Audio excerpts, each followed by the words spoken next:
we're going to be here in Sydney for 5 days. Here's what you're going to go see. Imagine a place where golden beaches meet a sparkling harbor, where iconic landmarks rise against a backdrop of endless blue skies, and every corner offers a new adventure. For the next 5 days, we're exploring one of the most exciting destinations in the world. Welcome to Sydney, Australia. From world-famous icons like the Opera House and Harbour Bridge, to hidden gems along the coast, let's dive into an unforgettable journey through this incredible city.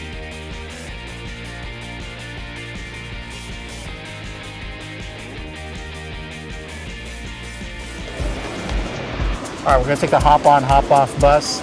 We're going to show you around Sydney in this video. Big Bus Sydney has two routes. There's a red route that runs through most of the downtown and the nearby areas, and we're going to cover that in day one. On day two, we'll do the blue route out towards Bondi Beach and more east of Sydney. On day three, we'll take an all-day bus tour to Sydney Zoo and Blue Mountains. And on day four, we'll take the hop-on, hop-off cruise ship to Manly Beach. Our journey begins with the crown jewel of Sydney, the Sydney Opera House. Opened in 1973, this UNESCO World Heritage Site was designed by Danish architect Jorn Utzon. Its iconic sail-like design was inspired by seashells and has made it one of the most photographed buildings in the world. Fun fact, over 10,000 workers contributed to its construction, and today it hosts more than 1,500 performances each year.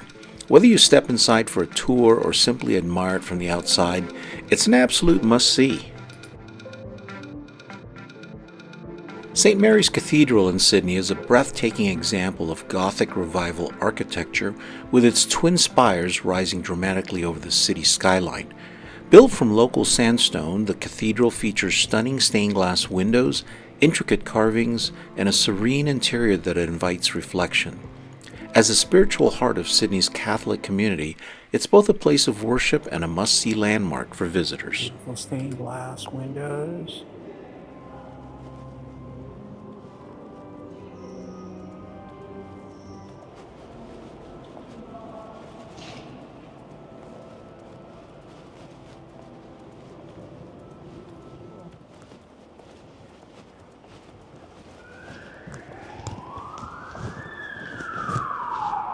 Oh, that's the altar, and they have, I guess, different altars. So there's this one and the one behind us that we just went to.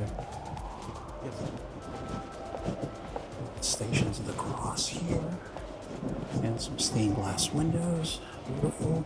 So elaborate. Yeah.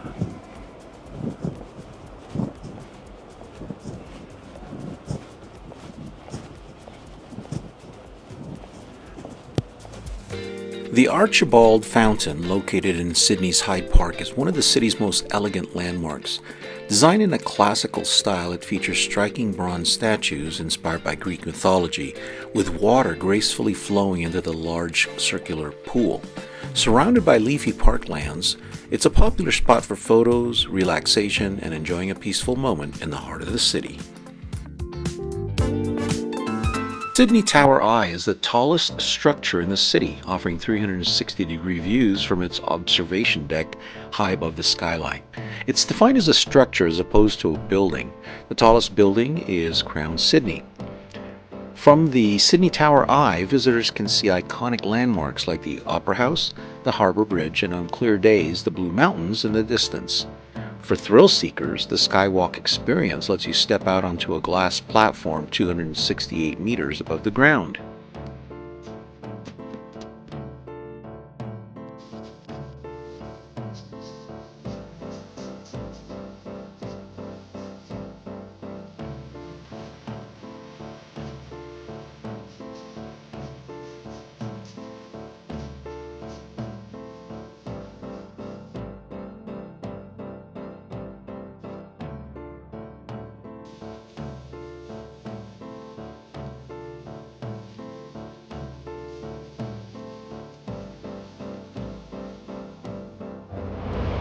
Meet me at the Coke sign. Oh, look at you. It's a big name. So we are at Woolloomooloo Bay. That's an Aboriginal name for young male kangaroo.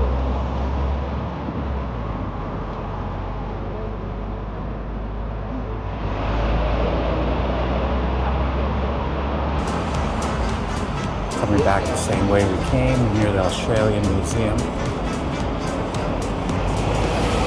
then Sydney Tower Eye over here. Next up is the famous Sydney Fish Market. It's the largest seafood market in the Southern Hemisphere and a paradise for food lovers. Here you'll find an incredible variety of fresh seafood straight from the ocean, from prawns and oysters to lobsters and sushi. Visitors can watch the lively seafood auctions, enjoy waterfront dining, or even join a seafood cooking class for a true taste of Sydney.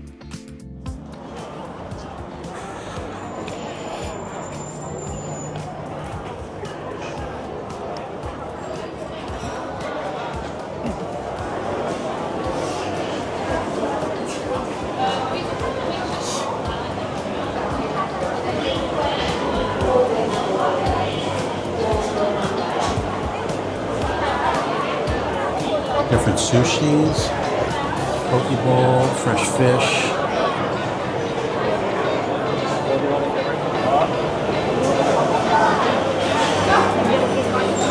With a variety of mussels, shrimp, got an octopus,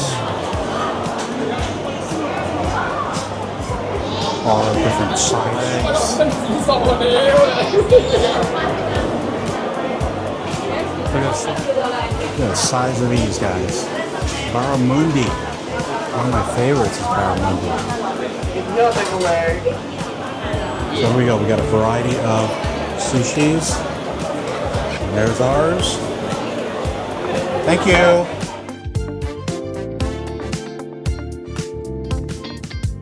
Darling Harbour is one of Sydney's liveliest waterfront precincts, filled with restaurants, shops, and attractions right by the water. It's home to the family-friendly highlights like the Sea Life Aquarium, Wildlife Zoo, and the Australian National Maritime Museum. By day, it's perfect for strolling along the harbour, and by night, the area comes alive with vibrant nightlife and dazzling light shows.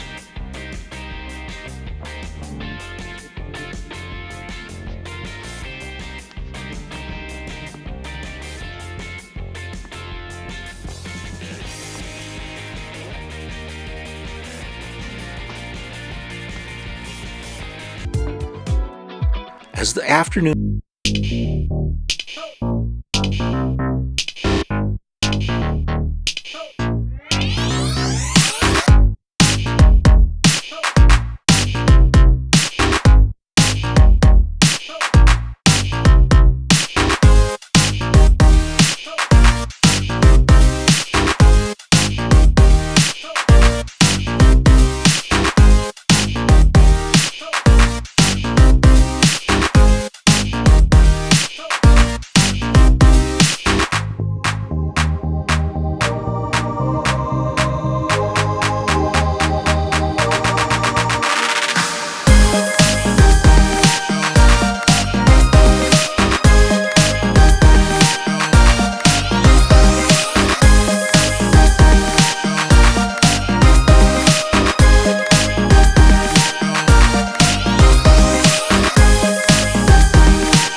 We're going on the hop-on, hop-off bus again.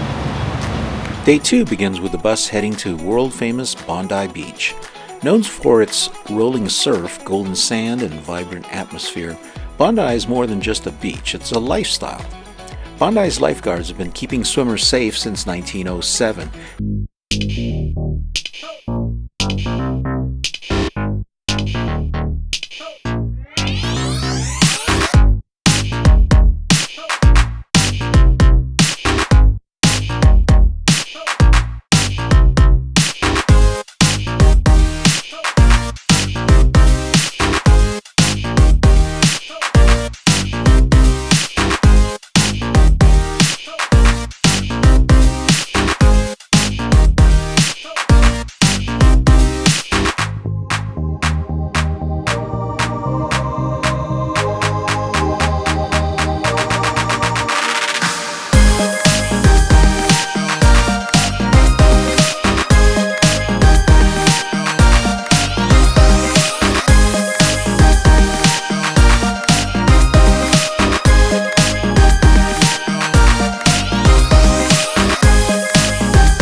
Alright, so we're over on Bondi Beach, looking at the north side of the beach, towards south.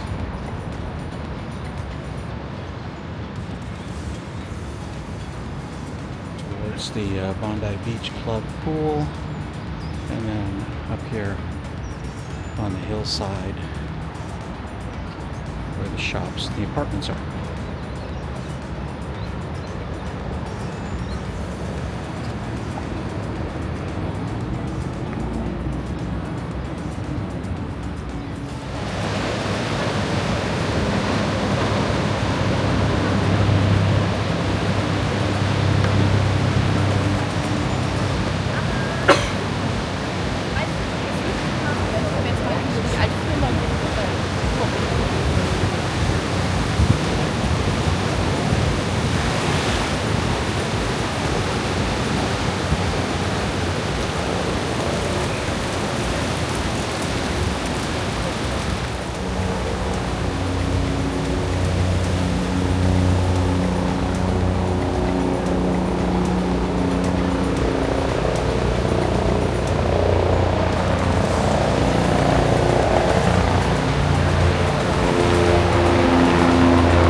Bondi Iceberg's pool is a striking 50-meter ocean pool carved into the rocks at the southern end of the beach. It sits right at the edge of the ocean, so waves often crash dramatically into the pool, blending the natural with the man-made. It's one of the most photographed pools in the world and has been featured in countless magazines, films, and travel ads. From Bondi, we take one of the most stunning coastal walks in Australia, the Bondi to Bronte walk. This 2.5 kilometer cliffside trail offers breathtaking ocean views, sandstone cliffs, and even rock pools along the way. Keep your eyes open between May and November. You might even spot migrating whales offshore. The walk ends at Bondi Beach, a smaller but equally beautiful spot where you can relax and enjoy a slower pace.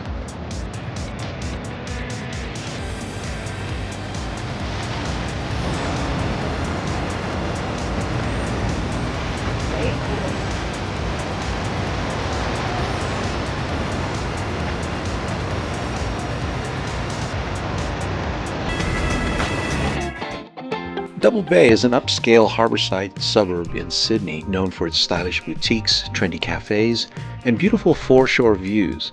Often called Sydney's Rodeo Drive, it blends luxury shopping with a relaxed seaside charm. Visitors can enjoy fine dining, stroll through leafy streets, or unwind at the sandy beach and harbour parklands. After Double Bay, we're getting off at the Australian Museum.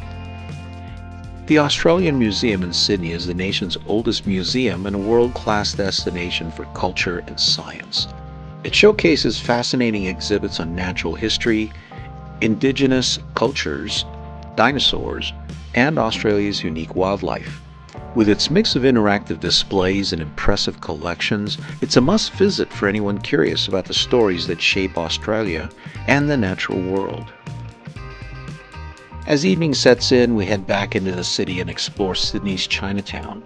Located near Haymarket, this vibrant district is a celebration of Asian culture and cuisine. Established in the 1920s, it's now home to authentic eateries, bustling markets, and colorful lanterns. From traditional dumplings to sizzling hotspots, it's a perfect way to end your trip. Fun fact: Sydney's Chinatown is the largest in Australia and a hub of cultural festivals throughout the year. On day 3, we're taking a 10-hour all-day bus tour from Sydney to Sydney Zoo, to Leura Village, to Echo Point Lookout, then Scenic World, and finally a ferry ride from Sydney Olympic Park back to Circular Quay. Our journey began bright and early at the Vibe Hotel in Sydney, where a group gathered for an exciting day ahead. The anticipation was in the air as travelers from around the world came together to explore one of Australia's most famous natural treasures.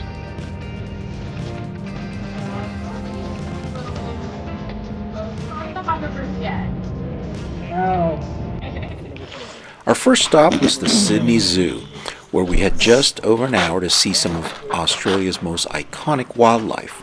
From kangaroos to koalas, this zoo offers a close-up look at the creatures that define the Australian landscape. Interestingly, Sydney Zoo is designed with open, cage-free enclosures, making it one of the most modern wildlife parks in the country.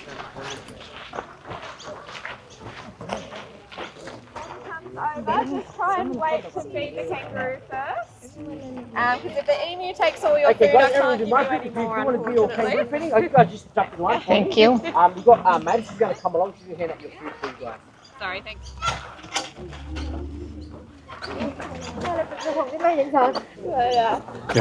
Cecilia got a chance to feed the kangaroos. 做咗聲冇撚晒啲食物。原來就係你嗌啊！ Little one. What do you think there? Ah, it's mean. Tasmanian devil. Yeah, scavenging Lifespan carcasses. is only 8 years. Yeah, look at those teeth. All right, where are you, Taz? I don't see Mr. Tasmanian devil. Yeah, he's hidden. Now we're seeing the red kangaroo. You'll see them up there in the hill hopping around. One of them's got a baby.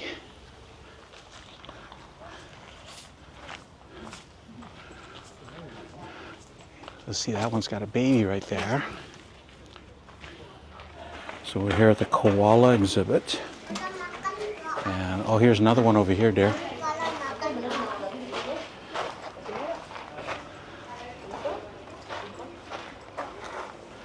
He's just chewing on the eucalyptus leaves. He's Kinda cute. I want to pet him. Chilling out. They look very cushiony, huh? Very comfy. There's a couple of them right here just chilling. They're sleeping. But it does say, shh, quiet time. Koalas have just arrived and need their sleep. The cassowary, look at those beautiful colors on his head. Blue, red, light blue. The hyenas. Right there on top of the hill.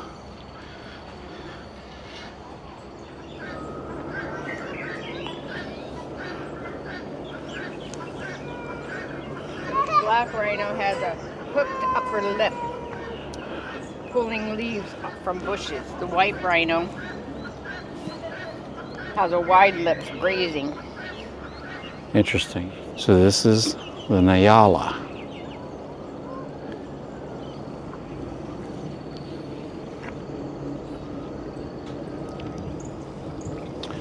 And then we've got the giraffe.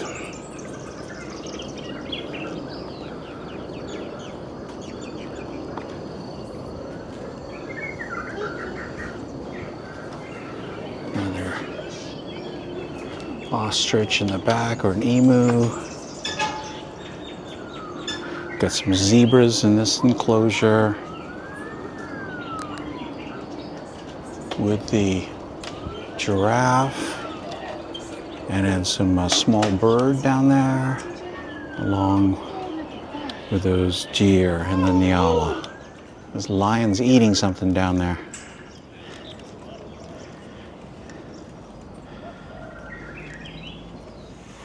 So we're at the capybara, and they're over there by their little hut, laying down. One's laying on the left, and one's kind of facing away from us.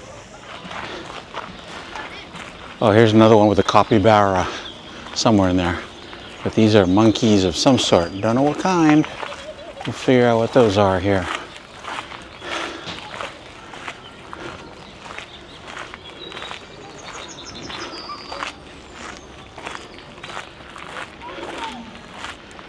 Here we go. The tufted capuchin. Tufted capuchin.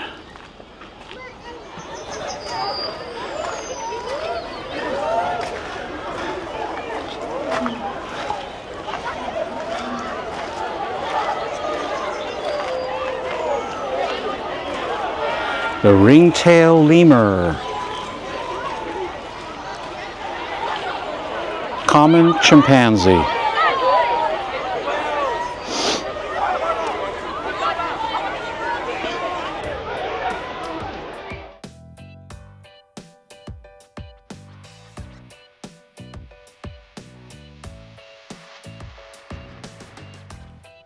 Next, we arrived at the charming town of Leura, famous for its leafy streets, quaint boutiques, and delicious cafes. We enjoyed a cozy lunch at Leura Cafe before strolling through town to take in the relaxed atmosphere. Leura is known as the Garden Village, thanks to its heritage homes, flower displays, and its annual garden festival that draws visitors from all over.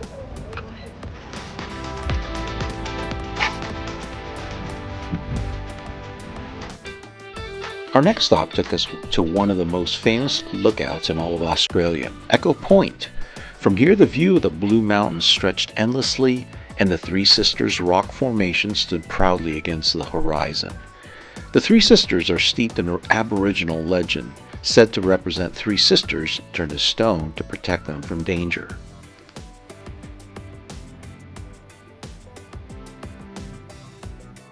According to Gundungurra Aboriginal legend, the Three Sisters, Mini, Wimla, and Gunadu, once lived in the Jameson Valley. They were beautiful young women of the Katoomba tribe, but they fell in love with three brothers from a neighboring tribe. Marriage between the two tribes was forbidden, and the conflict soon erupted. To protect the sisters, a powerful tribal elder uses magic to turn them into stone. Unfortunately, he was killed in the battle before he could reverse the spell. As a result, the sisters remain frozen in stone to this day, standing side by side above the valley as a reminder of their story.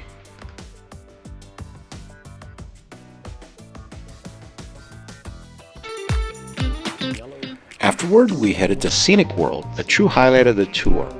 Here we rode the Scenic Railway, the steepest passenger railway in the world, and glided over the rainforest on the Scenic Skyway.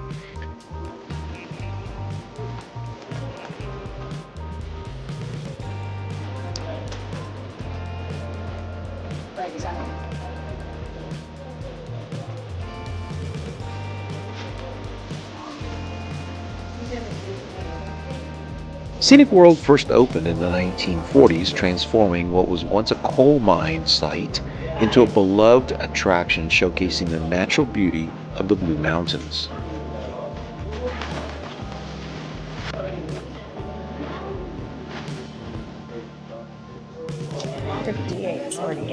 Alright, welcome on board this Skyway, folks. If you haven't met me today, my name's Carl. I'm one of the drivers here at Scenic World. I'm at the back. And I'll take you guys to the building. Now feel free to move around, take your photos and videos for your Instagram, your Facebook, your Tinder profile if you use that app, maybe you do. There's a new one today called Bumble. Weird name for Bumble. Oh, I should have thought about that.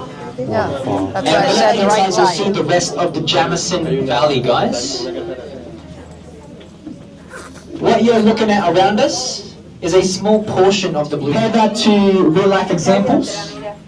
The Blue Mountains is 10 times the size of Hong Kong, twice the size of America's Grand Canyon National Park. Beat that, America. And it's also roughly almost the same size as the country of Lebanon as well. That lonely sandstone rock there with hand railings. It used to be a very popular lookout, but it closed down, guys, in 1974, so 52 years ago, due to a mudslide destroying the access points. If you can't see it, that's okay. You can see it on the cableway as well when you go down there. Very good spot to say yes, folks. Would you agree? Yeah. Very bad spot to say no, I'd say. And I'll let you imagine why that's the case. I can't say due to company restrictions, but I'm sure you. After the yellow Scenic Skyway, we headed over to the red Scenic Railway, the world's steepest railway.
Cool, narrow, steepest railway.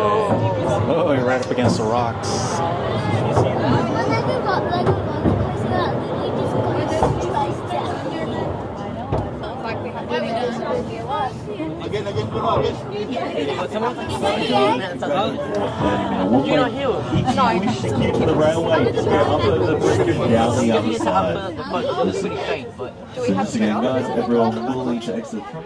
After the red Scenic Railway, we walked around the bottom part of Scenic World, heading over to the blue Scenic Cableway to take that back up to the top of the hill.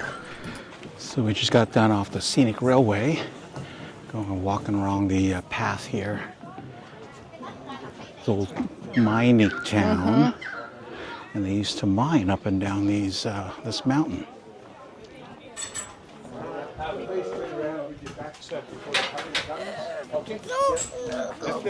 Bus number 1, quick group shot, quick photo.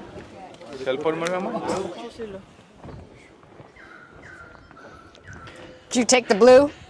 Yes, we took the blue down, and Oh yeah, we're going the opposite way Yeah. from you. yes, it's beautiful out here. You're It's going nice. to enjoy the walk. Thanks. See ya.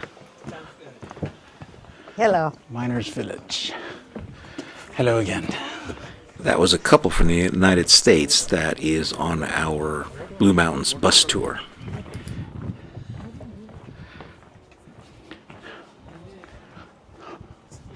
We hope you come to Sydney and check out the Blue Mountains and check out this walk.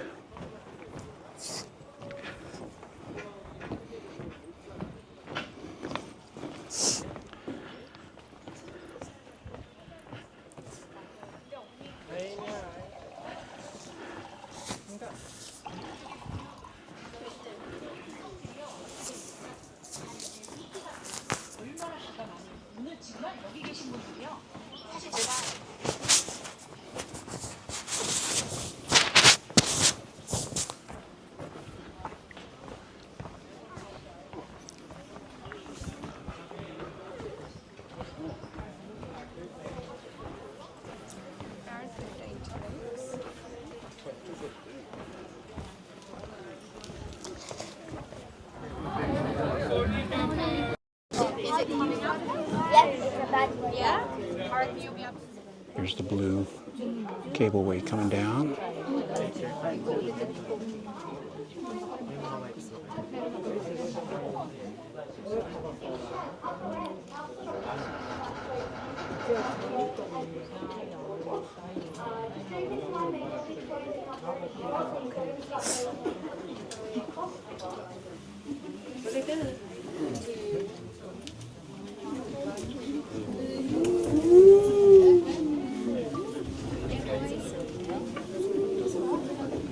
Woohoo! We have liftoff. How exciting.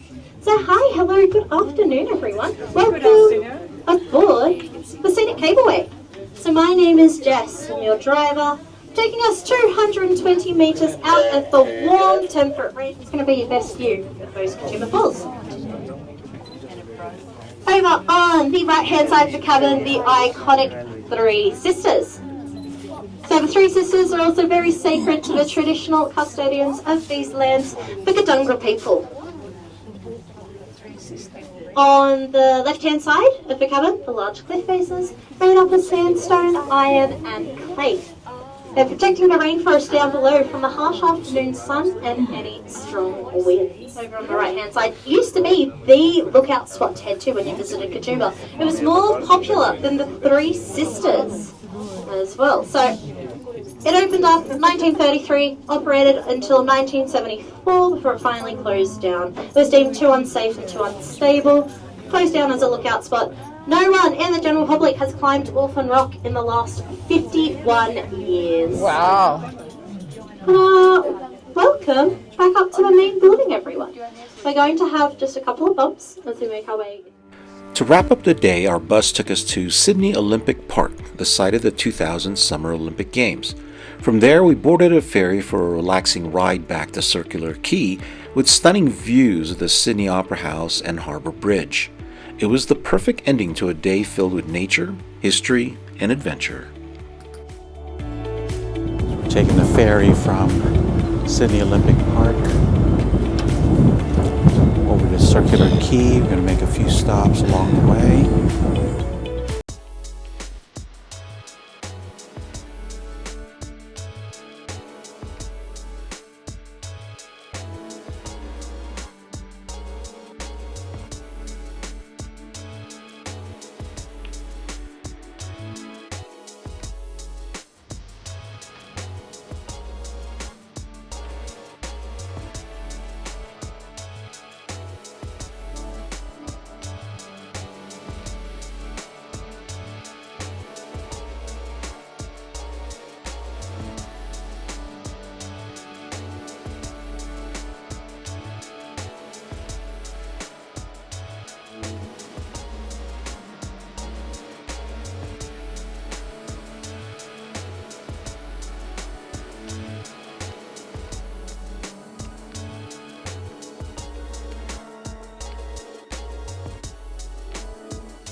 On day 4, we'll take the hop-on, hop-off boat cruise to Manly Beach.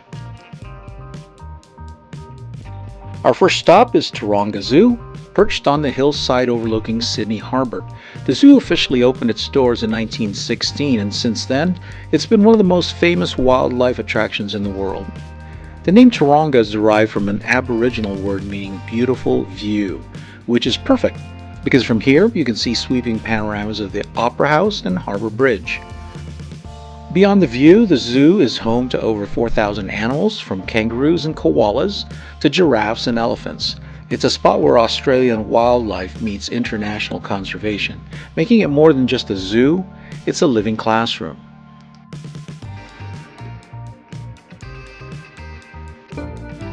Next up is Shark Island. And despite the name, it's not teeming with sharks. The name actually comes from its shape, which resembles a shark when viewed from above. Historically, this little island was used as an animal quarantine station in the late 1800s, and later as a naval storage depot. Today it's a picnic and leisure spot, part of the Sydney Harbour National Park. Visitors can walk the island's paths, enjoy a swim, or take in panoramic views of the harbour. It's one of those places where you can slow down, enjoy the breeze, and soak in Sydney's natural beauty. We're almost at Manly Beach, our main destination. The name Manly was given by Captain Arthur Phillip in 1788, who was so impressed by the manly behavior of the local Aboriginal people that he chose it as the suburb's name. Manly became one of Australia's first seaside resorts in the 1850s, when ferry services made it accessible to city dwellers. Today it's still a favorite escape, offering both relaxation and adventure. The beach itself stretches with golden sand and rolling waves, making it a hot spot for surfers of all levels. Beyond the surf, the Corso, a lively pedestrian mall, connects the ferry wharf to the beach, lined with cafes, shops, and gelato stands. Okay, we finally stopped in at another UGG, one of many UGG stores. And Cecilia finally bought some shoes.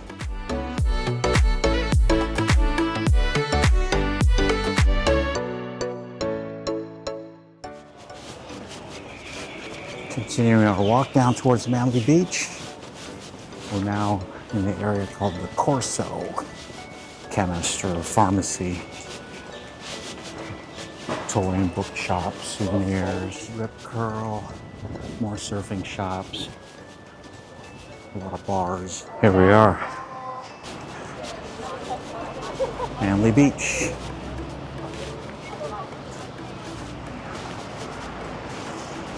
Another one of Sydney's famous beaches for surfers, and during the summer season.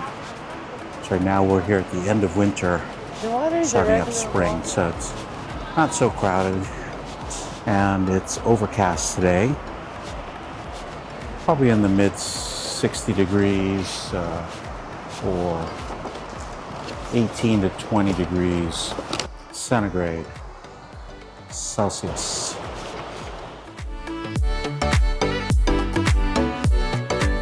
On our way back, we stop off at Watson's Bay, one of the oldest fishing villages in Australia.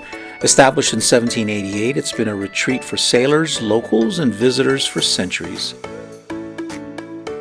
Watson's Bay.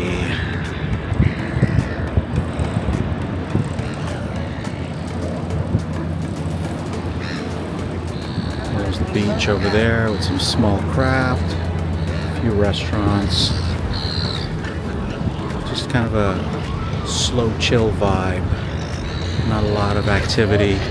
And now we've got this one restaurant, the Doyle's Fisherman's Wharf Cafe and Bar. And then we'll go all the way around. Today it's famous for fresh seafood, particularly the legendary Doyle's on the Beach restaurant, which has been serving fish and chips since 1885. Whether you're after history, food, or views, Watson's Bay is a must-stop on the Harbour route.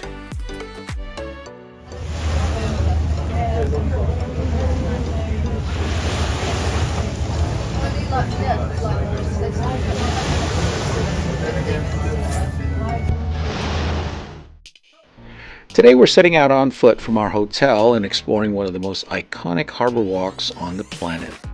We'll walk across the Sydney Harbour Bridge from the central business district to North Sydney and Luna Park.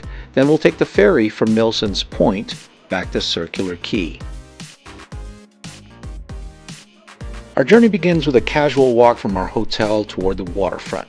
The streets leading to the harbor are alive with energy, cafes spilling onto sidewalks, the aroma of freshly brewed coffee, and a mix of locals and travelers alike. As we make our way toward the bridge, we're greeted with some glimpses of the water, giving us little teasers of what's to come. Fun fact, Sydney's harbour is often referred to as the jewel of the city because it has more than 240 kilometers of shoreline, meaning there's always a beautiful view to discover. We're at the south end of the Harbour Bridge. Going to go on the Sydney Harbour Bridge walk. Nicknamed the coat hanger because of its arch-shaped design, the Sydney Harbour Bridge opened in 1932 and remains one of the largest steel arch bridges in the world. It took 8 years to build, using 53,000 tons of steel, a monumental engineering feat at the time. Walking across the bridge is an experience like no other. From this vantage point, you'll see the Sydney Opera House framed by the glittering blue water, ferries zipping back and forth, and the endless Pacific stretching out on the horizon. Interesting fact, the bridge isn't just for cars and pedestrians. Trains also cross it daily, making it a vital artery for the city. And if you look closely at the top, you might find some climbers taking on the bridge climb, one of Sydney's most famous adventure experiences.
Alright, we made it on the other side of the Sydney Harbour Bridge, heading over to Luna Park.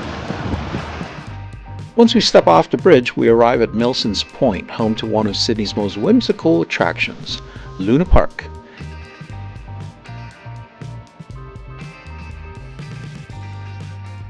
This amusement park has welcomed visitors since 1935 and is instantly recognizable thanks to its giant smiling face entrance.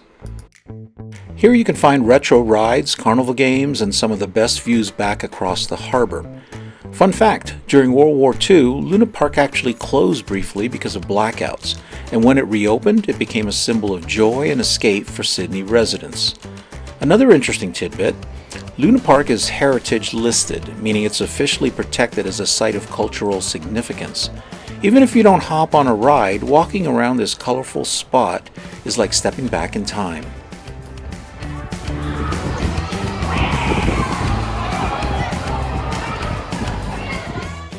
To wrap up the adventure, we hop on a ferry at Milsons Point Wharf and glide across Sydney Harbour towards Circular Quay. This short but scenic ferry ride offers unbeatable views. You'll see the bridge from a whole new angle, the Opera House gleaming like a seashell, and the skyscrapers of the city standing tall. Fun fact, Sydney's ferry network carries over 14 million passengers a year, making it not just a tourist activity but also an essential part of everyday life for locals. The trip is short, but it's the perfect way to finish a day of exploring. And just like that, our 5-day adventure through Sydney comes to an end. From stunning beaches to breathtaking views, cultural treasures, and unforgettable experiences, this city truly has it all. Thanks so much for joining us on this journey. If you enjoyed exploring Sydney with us, don't forget to like, subscribe, and hit the bell so you won't miss our next adventure.